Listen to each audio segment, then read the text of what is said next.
আমাদের এখানে রেক্ট্যাঙ্গেল টুল আমরা আগেই দেখে নিয়েছি। এইবার যেটা আরেকটা আছে 3 পয়েন্ট রেক্ট্যাঙ্গেল। আমি মনে করি এই কোণাকুণিভাবে আমি রেক্ট্যাঙ্গেল করতে চাইছি, তো আমি কোণাকুণি লাইন টানলাম, টেনে আমি নিচের দিকে নামিয়ে দিলাম, বা আমি এই কোণাকুণিভাবে আমি রেক্ট্যাঙ্গেল করতে চাইছি। আমি যেরকমভাবে খুশি, যেদিকে খুশি আমি রেক্ট্যাঙ্গেল এরকমভাবে তৈরি করতে পারি। এটা হচ্ছে এই টুলটার বিশেষত্ব। কতটা কাজে লাগবে যদি বলি, না সেরকম কিছু কাজে লাগবে না। ইলিপস আমরা এটা দিয়ে সার্কেল করতে পারি।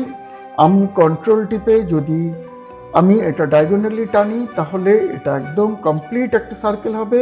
আমি যদি কন্ট্রোল না ধরে আমি টানি তাহলে আমি এটাকে ওভাল বা ডিম্বাকৃতি করতে পারবো, সেটা ওপর থেকে নিচে বা ডান দিক থেকে বাঁ দিকে। ওকে, এবার আমি এখানে 3টে অপশান আছে। আমি এটাকে যদি এরকমভাবে রাখতে চাই, আর এই নোটটাকে আমি এই শেপ টুল দিয়ে আমি নিজের মতো করে ছোট বড় করে নিতে পারি, অথবা আমি এখান থেকেও এটাকে বাড়িয়ে কমিয়ে নিতে পারি। ঠিক আছে, আর এরকমভাবে আমরা আর্কও তৈরি করতে পারি। ঠিক আছে, তো আর বাকি যেগুলো রইল সেটা হচ্ছে লাইনের স্টাইল আর কতটা সরু মোটা হবে, সেটা কিন্তু সব ক্ষেত্রেই একই ব্যাপার। ওকে, তো এটা তৈরি হয়ে গেল। ইলিপস বুঝে গেলাম আমরা। এইবার কি আসছে? এইবার আসছে পলিগন টুল। এখানে পলিগনের আন্ডারে এই যেগুলি যা যা আছে তার মধ্যে কোনটা কি কাজ করে, কোনোটা কাজের, কোনোটা খুব একটা কাজের না, তবু এর মধ্যে ম্যাক্সিমামটাই কাজের। পলিগন টুল আমরা একটা পলিগন তৈরি করলাম, এর 5খানা সাইড আছে। আমি এটাকে বাড়িয়ে নিতে পারি ইচ্ছা করলেই।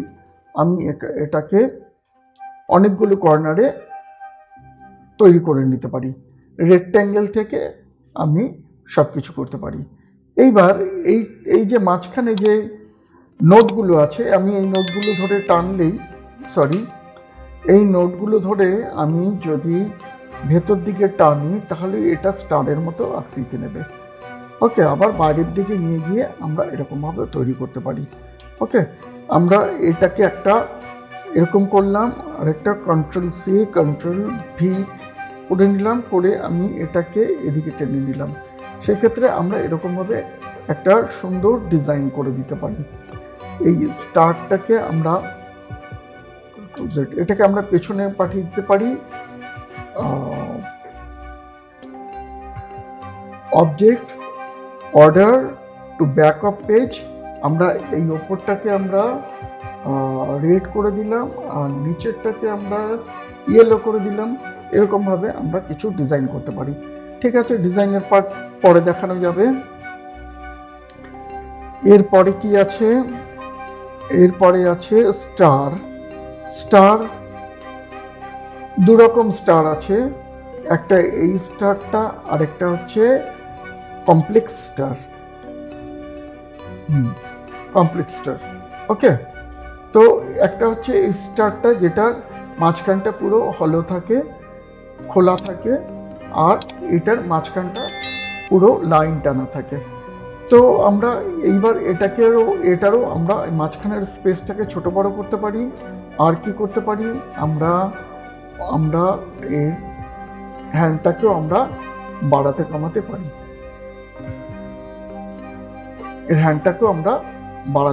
পারি। ওকে, এই দুরকম স্টার তৈরি হয়ে গেল। এবার এইটাকেও কিন্তু আমরা এই নোটগুলো ধরে কিন্তু আমরা নিজেই অপারেট করতে পারি। এই দেখুন একটা রেড কালারের রয়েছে, এটাকে ধরেও আমি বাড়াতে কমাতে পারি, বা এই নোটগুলো ধরেও বাড়াতে কমাতে পারি। এটাকে একটুখানি আমি এরকম করে দিলে একদম মানে সোজা এইগুলো লাইনগুলো তৈরি হয়ে যাবে। এটা অন্য একটা শেপ তৈরি হয়ে গেল। এরকম নানা শেপ দিয়ে নানা ডিজাইন আপনারা করতে পারেন। নেক্সট কি আছে, নেক্সট আছে স্পাইরাল। স্পাইরাল আমরা এরকমও করতে পারি, আবার উল্টো দিকেও করতে পারি, দুদিকে হতে পারে। আর এর কতটা পাক খাবে সেটা আমরা এখান থেকে তৈরি করে নিতে পারি। এরকমভাবে আমরা স্পাইরালটাকে ইউজ করতে পারি। আচ্ছা, কমন শেপ, কতগুলো কমন শেপ আছে যেই শেপগুলো তৈরি করতে গেলে অনেকটা সময় নষ্ট হয়, কিন্তু আমরা এই যে টুলটা আছে কমন শেপ টুল, এই টুলটার থেকে আমরা প্রচুর কমন শেপ পেয়ে যেতে পারি, যেগুলো আমাদের ভীষণ কাজে লাগবে। আর আমরা একদম রেডিমেড এখান থেকে ইউজ করতে পারি। এই যে ছোট্ট অ্যারো দেওয়া আছে, এই অ্যারোটায় ক্লিক করলেই আমরা এখানে অনেক কিছু পেয়ে যাব। আপনারা এই সামনে দেখতে পাচ্ছেন, দেখলেই বুঝতে পারবেন যে কোনটা কী কাজে লাগে। যেরকম আমরা মেডিসিন বা ডাক্তার এইসব ক্ষেত্রে এটা ইউজ করি, যদিও বা এটা ডাক্তারের সাইন নয়, অনেকে ভুল করে ইউজ করে। এটা হচ্ছে রেড ক্রসের সাইন। তো রেড ক্রসটা আমরা এরকমভাবে এখানে ইউজ করতে পারি। এখানে আমরা কালার করে দিলাম, আর এই নোটটাকে ধরে আমরা প্রত্যেকটার সাথে একটা দুটো করে এরকম রেড বা ব্লু নোট থাকে, সেই নোটগুলোকে ধরে আমরা অপারেট করতে পারি। ওকে, এইবার আপনি ইচ্ছা করলে এখানে অন্য নোটগুলো পেতে পারেন, এখানে নোটগুলো নেই। তো নোটগুলো পেতে গেলে কি করতে হবে, আপনাকে অবজেক্টে যেতে হবে, অবজেক্টে গিয়ে কনভার্ট টু কার্ভ করতে হবে। কনভার্ট টু কার্ভ করলে আপনি এই নোটগুলো পেয়ে যাবেন। এই নোটগুলো পেলে আপনি আপনার ইচ্ছা মতো কিন্তু তখন আপনি এগুলোকে ব্যবহার করতে পারবেন। এখানে নোট আবার ইচ্ছা করলে ক্রিয়েটও করতে পারবেন বা ডিলিটও করতে পারবেন। আর আপনি আপনার মনে হলো যে এইটা তো অনেকটা চওড়া আছে, আমি একটু ছোট করে দিই, এখানে ছোট করে দিতে পারবেন। এইসবগুলো আপনারা করতে পারবেন। ওকে, আর কি শেপ আছে দেখে নিই আমরা। আরও অনেক কিছু আছে। এটা নান, এটা হচ্ছে স্মাইলি। স্মাইলি তো আপনারা জানেনই ইউজটা। আচ্ছা, এখানে ম্যাগনেটেড সাইন আছে, ড্রপ, এই যে আমরা খুব ইজি এখান থেকে এই ড্রপ একটা তৈরি করতে গেলে অনেকটা সময় নষ্ট হয়ে যায়। তো আমরা এরকমভাবে ড্রপ তৈরি করে নিতে পারি। এরকমভাবে আমরা হয়তো একটা ড্রপ তৈরি করে নিলাম। পরে আরও যেসব অপশানগুলো দেখাবো সেই সব অপশানগুলো দেখলেই আরও বুঝে যাবেন যে আমরা কিভাবে এগুলোকে ইউজ করব, কোনটাকে কিভাবে কাজে লাগাবো। আচ্ছা, আর কি আছে দেখা যাক, দুই একটা দেখিয়ে দিই। অ্যারো রাইট লেফট, এই দেখুন অ্যারো, এই যে এইটাকে আপনারা বললাম যে নোটটাকে ইউজ করতে পারেন। আচ্ছা, আর কি আছে দেখা যাক। একাধিক নোট যেগুলোতে আছে সেটা একটু দেখিয়ে দিই।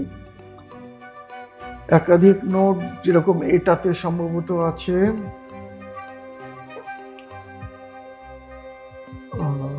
এটা এই দেখুন এখানে 3টে নোট আছে। একটা ইয়েলোটাকে ধরে এইটাকে আপনি বাড়াতে কমাতে পারছেন, রেডটাকে ধরে এই স্পেসটাকে বাড়াতে কমাতে পারছেন, আর ব্লুটাকে ধরে আপনি এটাকে বাড়াতে কমাতে পারছেন। আর কনভার্ট টু কার্ভ করে তো বাকিগুলো করতেই পারছেন। আচ্ছা, এছাড়া কি আছে এখানে, আরও অনেক কিছু রয়েছে। এই একটা রিবনটা নিয়ে নিলেন, এখানটা এত % ছাড়, 20% ছাড় টার এসব লেখা থাকে না, সেগুলো আপনি এরকমভাবে করতে পারেন। ডিজাইনের ক্ষেত্রে ঝপ করে কাজে লাগে। এটা রয়েছে। তারপরে আরও অনেক কিছু রয়েছে, যেরকম এই একটা রয়েছে, ফ্রি লেখা থাকে, ফ্রি ইয়েলো দিয়ে, ভেতরে রেড দিয়ে লেখা থাকে ফ্রি। চট করে এটা আপনাকে তৈরি করতে গেলে অনেক ঝামেলা করতে হবে, কিন্তু আপনি যদি এটা এখান থেকে পেয়ে যান খুব ইজি করতে পারবেন। আর যদি আপনার মনে হয় কোনো একটা হ্যান্ডকে একটু বাড়াতে কমাতে হবে, তো অবজেক্টে যান, কনভার্ট টু কার্ভ করুন, আর আপনি এই শেপ টুলটা নিয়ে এটাকে একটু বাড়িয়ে কমিয়ে দিতে পারেন। যে স্পেস, মাঝখানের স্পেসটা হয়তো একটু বাড়াতে হবে, যেই অপশানটা ওখানে নেই হয়তো, তো আমি একটু স্পেসটা বাড়াবো, তখন আপনি এরকমভাবে স্পেসটা বাড়িয়ে নিতে পারেন। ওকে, নেক্সট। আচ্ছা, ইম্প্যাক্ট টুল, এটা দিয়ে আপনি এরকমভাবে এইরকম ডিজাইন তৈরি করে নিতে পারেন। আর এখান থেকে হ্যান্ডগুলো কীরকম হবে সেগুলোকে আপনি চেঞ্জ করে নিতে পারেন। ওকে, আচ্ছা, আর কি আছে এখানে? Graph paper. আমরা এরকমভাবে গ্রাফ পেপার তৈরি করে নিতে পারি। মানে আমরা এখানে কি করতে পারি, আমরা এখানে মনে করি আমরা একটা ক্যালেন্ডার বানাবো। তো ক্যালেন্ডার বানাতে গেলে আমাদের কটা 12টা ঘর করতে হবে। তো আমি এখানে ক্লিক করলাম, ক্লিক করার পর আমি এদিকে দিয়ে দিলাম 4, এদিকে 3, 3 4 12। তো এখানে 12টাই আছে, আমি 12খানা এরকমভাবে তৈরি করে নিলাম, জানুয়ারি, ফেব্রুয়ারি, মার্চ, এপ্রিল করে। ঠিক আছে, তৈরি করে নিলাম। তৈরি করে নেওয়ার পর এইবার আমাকে ক্যালেন্ডারের সাইজটা দিতে হবে। তো আমি এখান থেকে সাইজ দিয়ে দিতে পারি। আমি এখানে করলাম 6 ইঞ্চ, আর হাইটে করলাম আমি এদিকে 6 ইঞ্চ না 8 ইঞ্চ করি, 4 দুগুণে 8 ইঞ্চ, 2 ইঞ্চ করে, আর 4 দুগুণে 8 ইঞ্চ। আর জুম আউট করে নিলাম একটু, হাইট দিয়ে দিলাম 3টে, 3 দুগুণে 6 ইঞ্চ।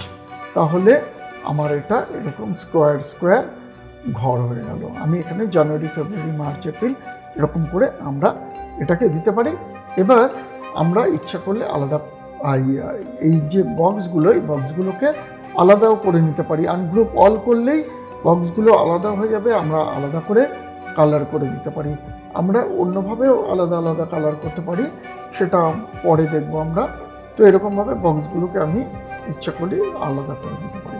আমি অন্য কাজেও যদি আমার লাগে তখন আমি সবসময় ক্যালেন্ডার বানাবো তা তো না, এটাকে দিয়ে আমি নানাভাবেই কাজ করতে পারি। আমি ইচ্ছা করলে গ্রাফ পেপারও বানাতে পারি। আমি হয়তো 1/2 mm করে আমি ঘর বানিয়ে গ্রাফ পেপার করতে চাইছি, তো আমি এখানে মিলিমিটার করে নিই, 1/2 সেন্টিমিটার করে নিলাম। আর আমি এইখানটায় আসলাম, এখানটায় এসে আমি হয়তো এদিকে দিয়ে দিলাম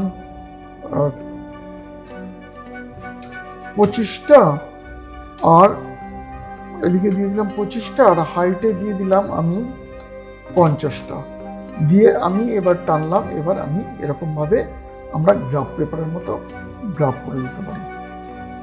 এবার হিসাব করে বার করতে হবে এটা কি সাইজ দেব, তাহলে এক একটা কত mm করে সাইজ পড়ছে বা কত সেন্টিমিটার করে সাইজ পড়ছে।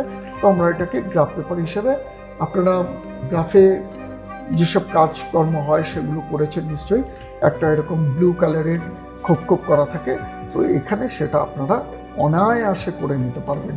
এটা করে প্রিন্ট করে নিলেই আপনাদের গ্রাফ পেপার রেডি।